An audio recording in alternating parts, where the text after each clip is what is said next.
Okay, I am here. We are on Cookie Seekers. This is season 2, y'all. Season 2 of Cookie Seekers. Now, we've had everybody on here, Miss Money. We had some doctors, some lawyers, some authors, some holistic healers, sexologists, all types of people on the app just talking about their self-love journey. And I wanted to link up with you to talk to you a little bit more about, who you are and your own journey of just becoming you. So first, I want you to tell my listeners who you are. Who, for those who don't know Miss Money, who Miss Money is. So I'm known broadly in my city for music. So I'm an artist. Outside of that, I'm an entrepreneur. You know what I'm saying? Community activist, all those good things. Okay. What type of community work do you do? Community work as far as like giving back, leadership, events. I've done events for like young female entrepreneurs that are coming up, like just to keep them, show them ways to move forward, and just basically stay engaged in the community. I love that. I don't know if you know it, but I'm also the community health worker of Braddock. So I do a lot of community work here. I actually have an event that's coming up June 17th, where I'm having a big block party. My nonprofit is going to sponsor the whole thing. We would love to have you there if you're interested or you're free. You can perform. We have a few performers that are going to be there as well, live bands and things. Oh yeah, I'm down for that. Awesome. We'll link after the show. So what is one thing I wanted to say it, but I kind of chuckled when I wrote this question because I know a lot. There's like all this. As soon as, okay, of course, everybody knows it on my podcast. I'm a lesbian. I only date females. But all the time, whenever I say, oh, I date like studs too, they're always like, do they want to be a boy? Is that the reason why they're dressing the way that they are, or their demeanor is that way? So I had to start off with this question. And, so do you want to be a boy? Is that the reason why you have your demeanor? Is that the reason why you're dressing the way that you do? Absolutely not. I mean, we know this. We obviously know that's not the case. But I want to clear it up for my listeners because I'm so tired of hearing that question. Like, I am over it. Like, I don't like that question. I think that we are women and, we just the energies are different. Masculine energy and feminine energy is different. And we can be a female and have masculine and feminine energies. Right. So what does it mean to be a masculine presenting female to you? What does that mean?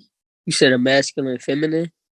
Masculine presenting female. Oh, masculine presenting.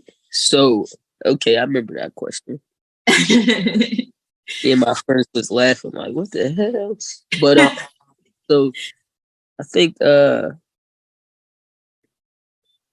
so masculine presenting, I break that into like two ways. So when you present, to me, that's like physical, verbal. I think of like presentation, right? So you could present masculinity all you want, but doesn't mean you're masculine.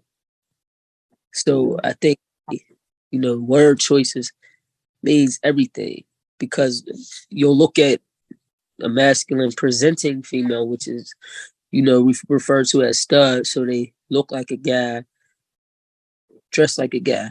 That could be presenting. But in actuality, when you have one-on-one with them, you can see that they're feminine as hell.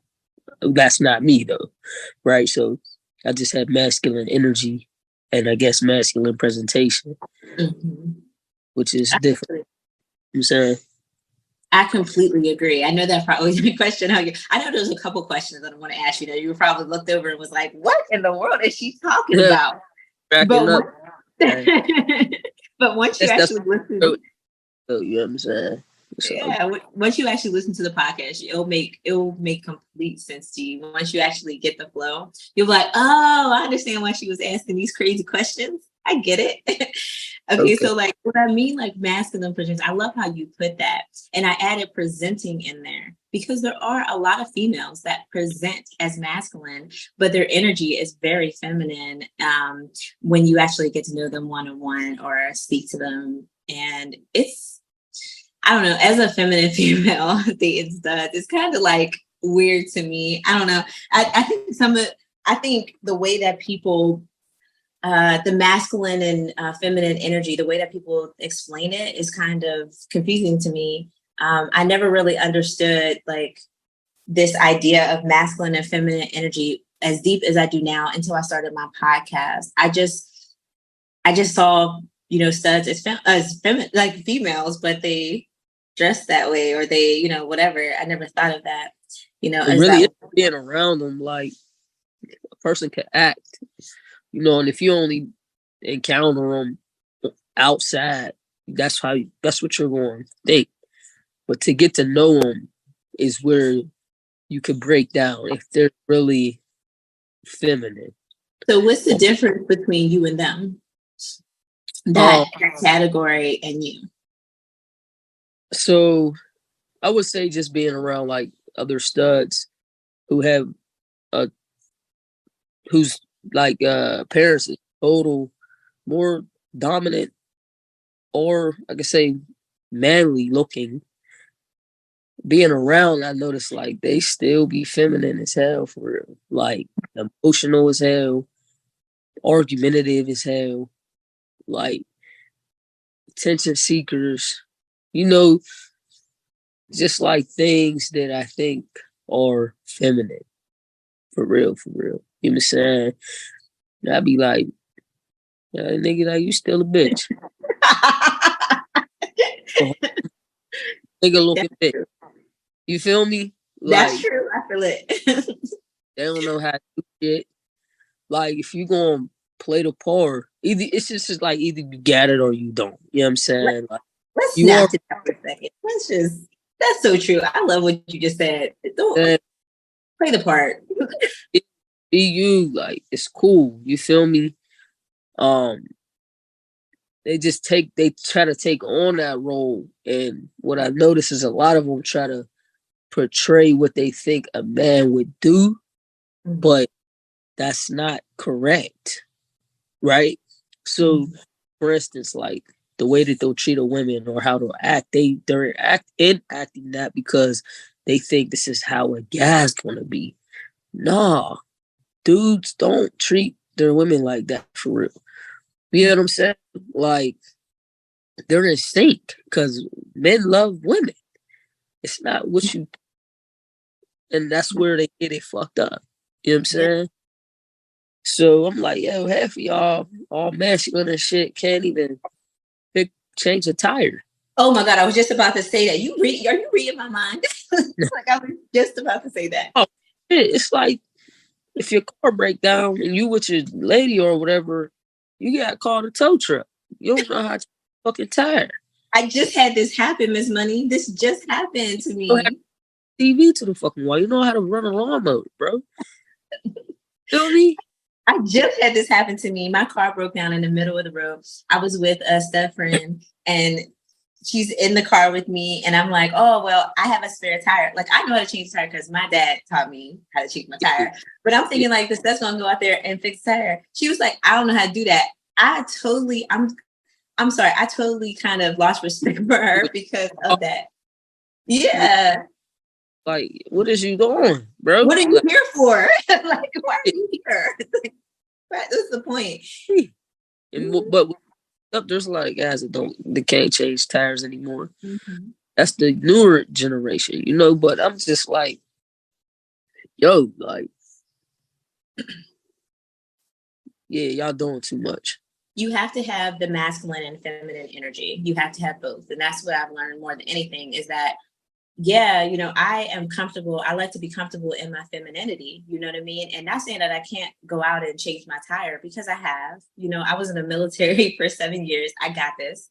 So I can change my tire. But I want somebody else to change the tire for me. I want to be in my femininity. I want to be soft. It's really hard to do that when you have someone who's there's not that balance there. You know what I mean? All right. So what's your zodiac sign? I'm not telling you. It's like, no, it's Pisces. Okay, that's cool. Yeah. I'm a soft energy. So imagine I'm really a soft, energy, and then all of a sudden I get a soft energy with me. That's not going to work. It's just not. it's not, I need someone with masculine energy. Tell me, like, how did you discover, or when did you discover you were comfortable in your masculinity? Was this always a thing, or was it something that just It happened? just always for me. Like I never realized that it was a thing until you get older and you start seeing there's like social issues with who you are. You know what I'm saying? But this has always been me, 100. Let's talk a little bit more about those social issues as you grew up. So Yeah. tell me how what that looked like. Growing up the way that you are. You really naive to it. You don't reckon until people keep making issues about it, right? Like in high school, I remember one shorty was like, "She's a dyke." And you're like, "What's a dyke?" You get what I'm saying? Like, so that's when it start like coming to the realization, like, oh, okay, oh, so basically, when you're someone that you are who you are, those names, none of those things affect you because you're like, motherfucker, you just mad that I am who I am. Like, you see what I'm saying? Like, but for somebody that's not haven't accepted who they are or know who they are, because for me it wasn't accepting. This is just like always who I was. So to me, it's just like a white person that don't like a black person. Motherfucker, you just don't like me. This is my color. You get what I'm saying? Like, that's basically how it was for me. Like I never gave a fuck. Yeah. But So you always embraced that side of you. You always you it, never it's had any. always regular to me. Okay. You get what I'm saying? Like I never made a issue like or needed like a fucking parade. Like it's just like I can't explain it, but like it's just like natural. Like That makes sense to me. I remember, I'll be a little transparent. When I was growing up, I thought that the only way that I could be gay is if I looked like you.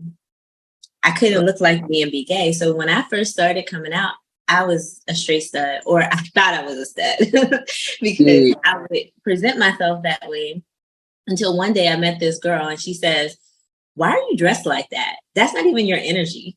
That's not even who you are." And then I was like, you know something? It's not. It's really not. And then I yeah, started dressing more feminine. And I felt so comfortable in that. But I remember as I walked through the world, how things were as I walked through the world as this masculine or stud or this masculine energy and how that felt and the looks and the feeling of it and everything. And I always wondered, do all studs go through that, or is that just my experience because I truly was a femme and I was just, you know. it's yours. Cause mine was like opposite. I would try to put on like a girl outfit and be so out of my element. Like this is not it. You feel me? Like we ain't even do this shit. I Nah. love it. If you're comfortable, this podcast is about overcoming trauma, and it doesn't mean sexual trauma or anything like this. This is any type of trauma. Can you discuss discuss a trauma that made you like love yourself over, or like you had to process like your trauma that you had to process to help you learn to love yourself? A trauma that helped me love to learn myself. Mm-hmm. Mm. I mean, mine is definitely it's a sexual trauma from young.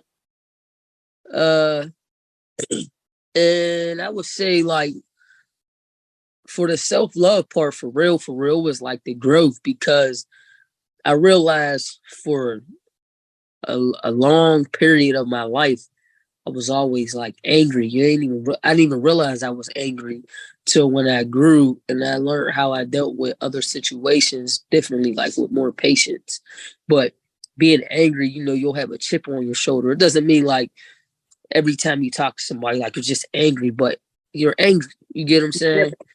So once I faced the person, like as I got older, because I always animosity. Like I was gonna kill this motherfucker. You know what I'm saying? But it was like spiritually and the universe never let the person in my presence until I was ready. And when it finally brought the person to my presence, I didn't think I was ready, but I was ready because the way that I responded, it was like with patience. And then at the end of the day, I just wanted to know like why. And maybe the person didn't directly answer why, but me observing the person throughout time gave me the answer of why.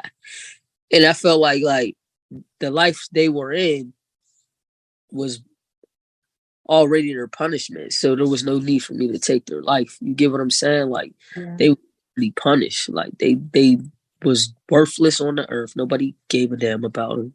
Like it was just like, man, you already a dud. You get what I'm saying? So in that moment, it was like once I faced them and I did like a documentary and I got the guy on film, like talking about it, admitting it, apologizing. It was like the sun came out. Yeah. Damn, it was like that's so powerful. So it was like, yo, for me, that helped me connect with youth, man or female, they've been through, sexual trauma, the system, and be able to talk to them on ways to overcome or deal with it through experience and not through having to go get a degree. You know what I'm saying? And try to be a psychologist. Like that don't work in the real world. You can't base a person from a book because each person is different. And if you already go in with a fucking dialogue of definitions that you learned from class, you've already disconnected yourself from the big. You know what I'm saying? Because you don't even know where their energy's at. You don't even know how to help them heal. You get what I'm saying? Because everybody different. Everybody. They may have went through the same things, but everybody is different in the way that they like took that in. Get what I mean? Like absolutely. That was like self-love for me because it was like I was able to help other people through that trauma, like connect, talk to them, holler at them, show them like, yo, none of that shit ain't gonna hold you back. You know what I'm saying? Like that's really deep, Miss Money. That's deep as shit. I didn't know that you had done like a documentary about that. That's so powerful. I couldn't even imagine. I could not even imagine. Even just talking about it, my hands are getting sweaty for my for the two people who sexually assaulted me. For me to even see their face, I don't know how I would even react. That's so. Like it gave me chills on the back of my neck. To even if I got in front of them, I'm sure that I would snap out. I don't even know if I could be calm. That takes so much that takes healing. That takes so much power within you. You definitely definitely inspired me. That's so cool. That's like really a good thing. I would love to watch that documentary. I did not know that you had done something. Yeah, I never released it. Like I privatized it because there's so much more I would add to it. And I didn't get to finish like filming because it wasn't just based off that. It was just like my life as like coming up period. And that was a part of it. You know what I'm saying? So there's so much more to add to that documentary. But wow, that's crazy. So my trauma was inside the military. When I was in the military, I was top soldier. I got all these awards and everything. And I was stationed over in Korea. And I hadn't quite come out all the way yet to like my family and stuff. But when I was in the military, I was free. So I was gay as gay. And people started realizing, and the don't ask, don't tell policy was in effect. My sergeants and things, they really didn't care, or they kind of looked the other eye. But when I came back to stateside, I got my sergeant rank. I was a Black female in aviation because I was crew chief and worked with the pilots and stuff. Okay. It was a male-dominated world, and a guy decided that he was going to come to my room and kind of talk to me and get to know me. I'm a very friendly person, and he comes and talks to me, and then he sexually assaults me. I immediately get out of the military. I had actually planned on becoming a nun, believe it or not. Before this happened, I was really into religion, and then I was like, I'm not gonna do it anymore. I got out. I didn't tell too many people about my sexual assault. I got out under the Don't Ask, Don't Tell policy, honorable discharge. And then a few years later, I started traveling all over the United States and outside of the United States talking about my trauma. And then I realized there was a lot of women, a lot of people that go through the same thing. And that's what helped me heal. Okay. And that's what, in doing this podcast too. So with me, I wanted to do something that helped me through my self-love journey. So I'm doing this very selfishly, this podcast. It's like, how can I, when I listen to other women's stories, then it helps me to heal because I'm still healing. Healing is not linear. You know, we heal, we move all around every day. There still be certain triggers, you know, but it's once you heal those triggers, you just be like, yeah. You know what I mean? Keep moving, like it'd be cool. But like you said, being open, like comfortable being open with other people about it. Like there's some people I tell like you just talk about it like it's a regular conversation with no thought because you know, like it's something that like we can't make it go away. So like you said, you gotta heal through that. But you through that healing, you take that and you like plant a seed and make something shake out of it. You feel me? Look at us after our trauma, like even after our trauma, look at where we are now. We completely took this crazy thing that happened to us and we made art out of it. We made, we made beautiful lives for ourselves out of something that was a horrible thing. So sometimes I have to stop myself. And even though it was a horrible experience, I have to say almost like, thank you. Cool. Yeah. I'm still alive. I made it through. Thank you for that, because I would not ever be where I am today if that had not happened. I don't know where my life would have went to. Right. My next question is we're gonna veer off a little bit. And my question was, are you single, for my listeners? Yeah. All right. And if you are, since you are, what type of woman are you attracted to, be it a masculine, masculine presenting, I'll say, a masculine woman? So I've learned like the women that I like super feminine women, like super feminine. You feel me? And also like I'm intellectual, so like they can't be blonde for real. And it's so crazy because blonde ones are always attracted to me. And then I found out through time that I don't want to call them dumb. They just don't know what I need them to know, or they don't have the verbiage to connect with me intellectually. I could say it like that. You know what I'm saying? What's an example of that? Give us an example. You gotta go deeper. That's like, surface level. I might read something and start talking about it. It could be anything knowledgeable, like, and when you spit that to them verbatim, and the response is always, yeah. I seen, I heard, like, and it's like they can't elaborate, they can't dissect, they don't even spin the block and come back later with some. Remember you was talking about, well, you know what I'm saying? Like, basically they don't feed me, but you get what I'm saying? So if you're the only feeder, what they do is they drain you. So it's like, all right, I realize I can't have those. You know what I'm saying? And nurturers. I like women that have nurturing spirits. That's so sweet. Okay, well, see, with me, I am, we talk about a lot of times on our on my podcast about, feminine women, lesbians or whatever, being attracted to masculine energy, and how do we let, masculine presenting females, even though that we are, lesbian or whatever. So there was this crazy thing on TikTok where they were like, we need to come up with a sign or a code for us femmes, because I swear they don't be noticing us. These masculine, I could walk anywhere and I could be in the middle of the club and be a femme-ish crap. I only like females, and they'll go for all the bi chicks. Like, I'm like, the bi girls, or they'll go for like the girls that are like all in the club dancing and stuff. And I'm just like, well, I don't I don't like them ones. But again, a person that's truly masculine senses it already. And like, I don't agree. uh, I don't that's what agree. I'm trying to tell you. They don't be tapped in how you think they be tapped in. Mm, They just be gay. They just be gay. And when I say tapped in, they're not in sync with themselves all the way. But mm. hey, you feel me? They love women, but they ain't. I'm telling you, they ain't tuned.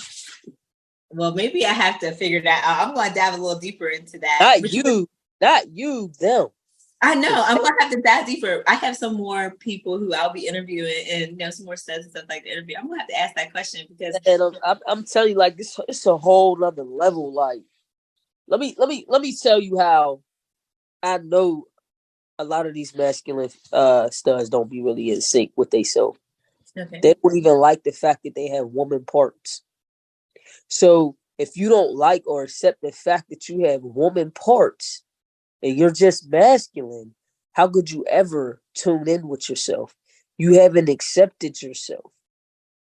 You just know that you're gay and you like women and you're hardcore. But in order to be all the way in sync, you gotta accept all of you and love it. So to me, they're not aligned with themselves. You can't be.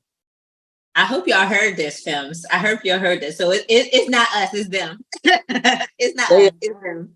so they gonna go for the bisexual. You know why? Because it's evident.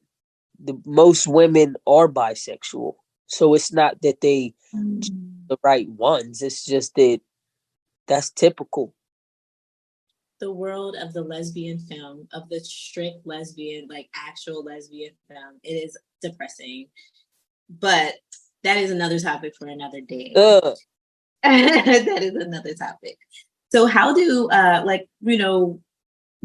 do you think that a film would actually attract themselves to you or let you know that they're actually interested?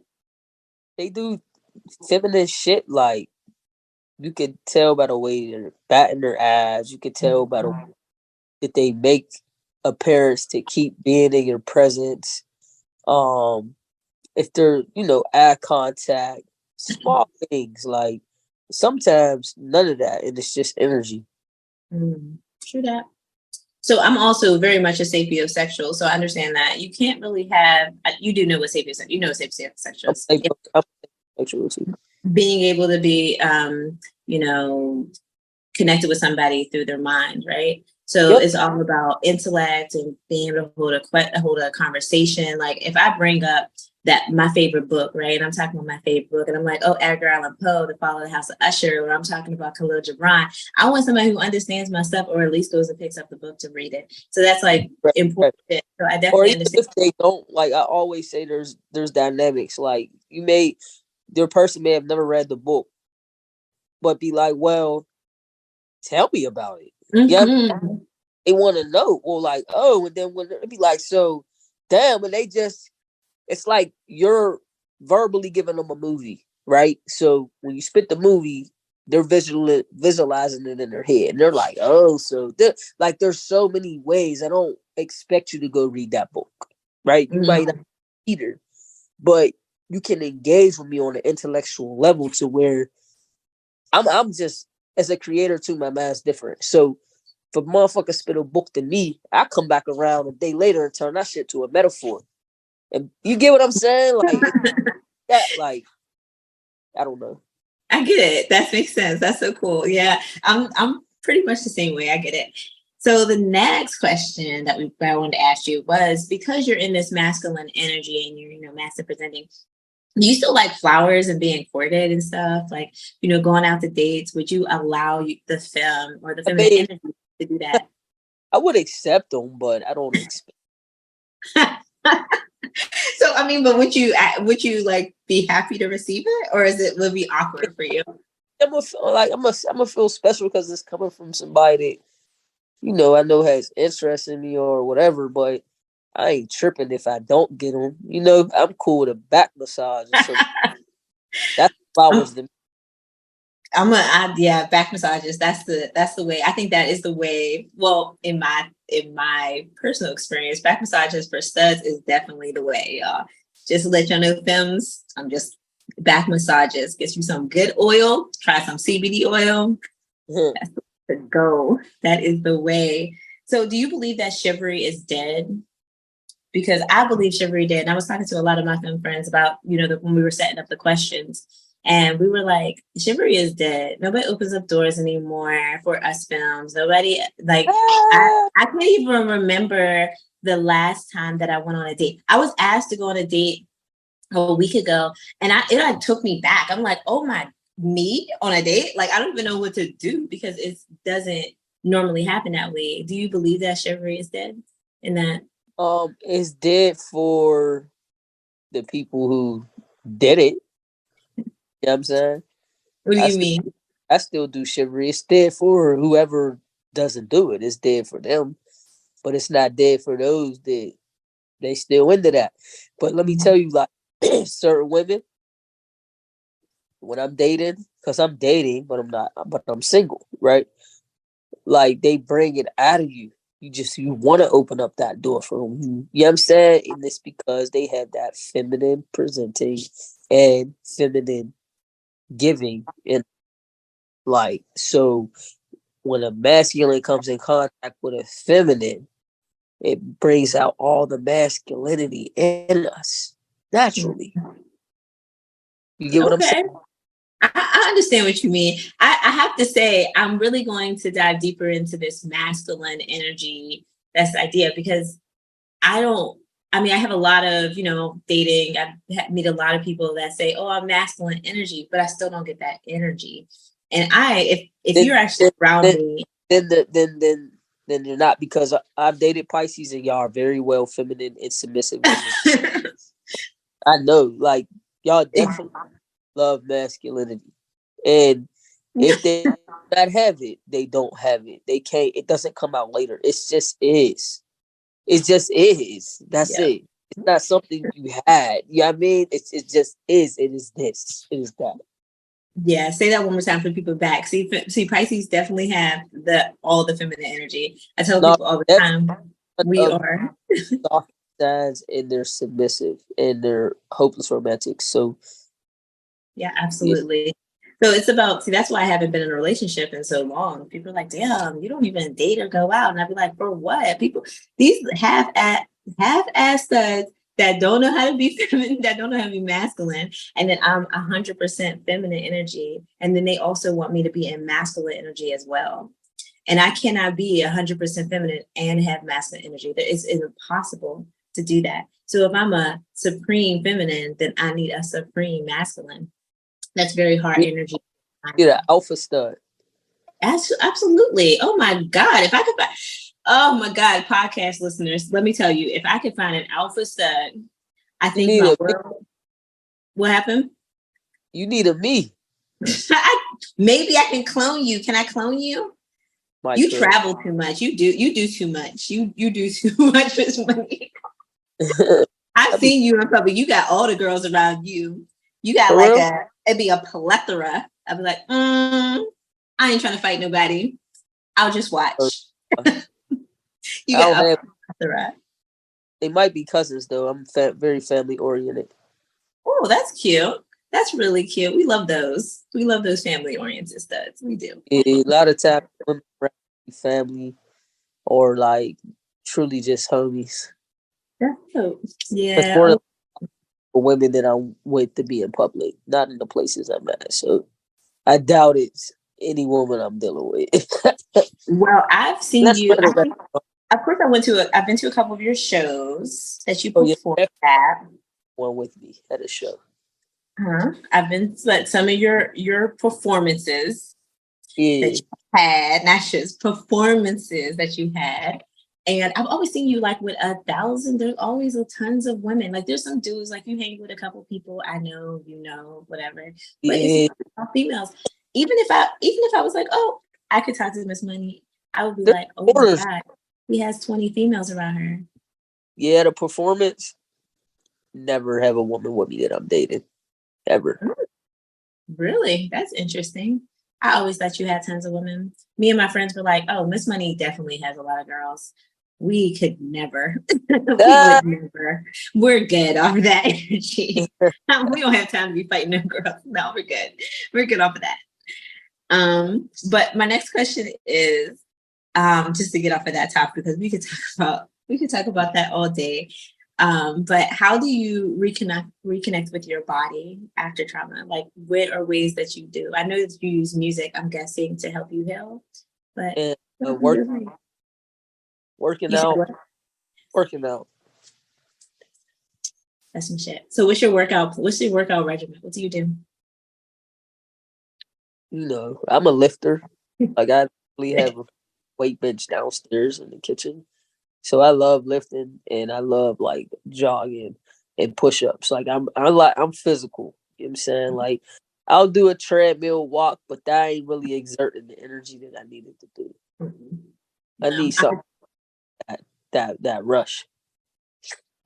I'm in the gym every single day. You got like this morning sauna, 15 minutes.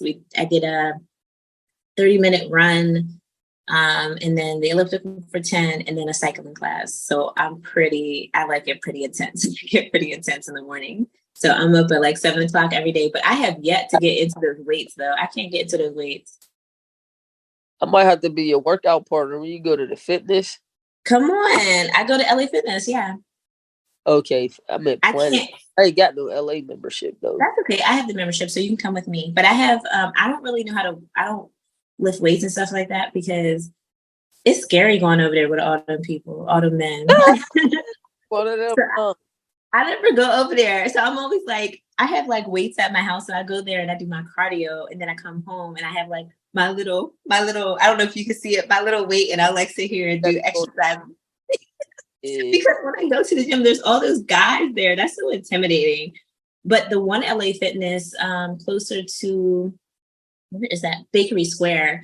That one has a women's only room, which I love. They're the only gym that I've ever seen like that. So they have everything, the weights and everything in a separate space that's women or can only work. So I've been going there lately. But if you want to work out with me, just hit me up. We can go. I normally go kind of early though. I don't know how early you wake up. Oh, I'm up. That'd be Okay, because I'm up and most likely most of the time out of the house by 7:45, 8 o'clock. So if you want to rock, let's go. We can work out. Let's get it. All right, let's get it. Remember you said that though, because I'm gonna hit you up and be like, so Jim. And Yeah. if you don't come, me and you is gonna fight if you don't come. Cause I'm gonna be like, Dag, she don't even care about my health. Dag, okay. I'm saying it. I'm gonna say it. I'm saying it on the stream, just so everybody knows. So we at least gonna get one good workout out, me and you. We're gonna get a couple. Yeah. So tell me about your process, a little bit about your music. How is it healing to you? Um, because you get a lot out on the record, and you could put it in so many ways that people that are only creators get it. Mm. So I have a friend of mine who's a musical engineer, and they always tell me about how their process is. I'm definitely not musically inclined. I mean, I play instruments, I read Yeah, music and stuff like that, but I can't sing, rap, or any of that stuff. yeah. And they always tell me about their process of creating music. Can you just, we're almost finished. We have about two more questions left, but can you tell me a little bit about maybe one song in the process of, like, quickly about your process of creating your music? Yeah, so music is always about developing. So I started off where I find the beat, I sit there, I write, I go to the studio, I record the beat. But I found that if I don't actually record it within 24-hour segment, I'm not on that same wave that I once was on, right? So the energy is different. Sometimes you need to record like right then and there. And it don't always work out like that. So what I start doing as I develop is finding engineers that can create on the spot as I'm recording, as I'm writing, as I'm saying stuff out loud, taking parts of my words and vocals, implementing them in the beats, making the instrument with it, and recording just like straight raw. So everything that is in that moment is in that moment. Like that's how I felt. That's what the energy is. And that's pretty much my creative process. Right. And do you feel like there's like a weird feeling with you being in the industry, in the music industry, and being masculine presenting? How does that look? I mean, everybody knows Young MA and knows these, some of these other like masculine presenting rappers. I don't be feeling no way. Mm-mm. Get it like that. I just do me. Well, that's good because I know back in the day, I don't want to say my age, I'm kind of an old lady, but back in the day, what happened? Like 37, 35. I'm 38. That's still youngest. I'm a baby. No, I'm an old lady. I just turned 38. I'm an old lady now. I'm gonna start telling people I'm like 30 though. I started telling everybody. I'm not gonna tell anybody I'm 38. So I'm good. I'm happy that you actually don't like feel any prejudice or anything about being in the music industry, because I know there was a time when that definitely was the case, where there were a lot of women that couldn't be in the industry like that, or were getting a lot of craziness because they were females in the industry. My last question is, do you have any stories to share about being a woman in a male-dominated field? Anything that came up? You said that not a lot of stuff happened, but have you ever had any experiences where you were like, bruh, like, what the fuck? Or any of those experiences in the music industry? No, not really. I can't really say. I just know like a lot of times the guys will feel away when you are independent woman in the industry and you got that like same cocky demeanor because you can match their match. You know what I'm saying? Like front your own bill, shit like Yeah, that. For the most part, no, I get pretty good respect. that's dope. That's So, because I cause you what? do me. Like I'm not extra. You know what I'm saying? Like a lot of studs be wanting to compare and contrast with the dudes. Like, yo, first of all, get your mindset out of that. They don't always hate you because, like, it be simplicity. Like it'll be like they'll say a dude is only mad or hating because she's a stud, but sometimes that's not the case. They just are hating because they're fucking haters. Like you get what I'm saying? Like it's not always sexist based. Like it's not. That's not always the case, and that's one thing that a lot of studs do that I hate. I hate that shit. I feel it. So we're going to end this podcast, but I want you to tell everybody about like maybe some of the upcoming things that you're doing, maybe some new music that you have out, and just, shout yourself out for a second. Right now I'm just currently like working on putting projects out. So I have a lot of unreleased music. So it's just like coordinating it to market it to drop it. And that's pretty much it for real. Okay. But we are definitely going to, I'll have your information on your social media and things underneath this podcast, and Yeah. you'll have a small bio and things under here so people can, connect with you and get to know you, who you are. Our next couple episodes that I have everyone on season 2. We have, I don't know if you know Tyomi. She's a sexologist. She actually teaches the cowgirl workout. She teaches women how to ride. So she's actually on my podcast. We have you on here. We have 2 young ladies. They are 16 and 18, and they're going to come on and talk about their self-love journey and how they got to where they are, because they have been through some stuff. We have, oh my goodness, we have an author on there that talked about healing her mother's wounds, a book I read. I got connected with the author. So this is, if you aren't a reader, I understand, but if you are a reader, this book is, Read. it is like a great read. I have been reading, I've taken like a bazillion notes on it, but this one is definitely it. It's called Still in My Mother's Womb. It's definitely good. I went to New Orleans for my birthday for a week, and I just went all by myself and met some amazing people in the art world, musicians, and just hung out with a bunch of people. So definitely some good energy down in New Orleans. I definitely plan on going down there in May again. But yep. So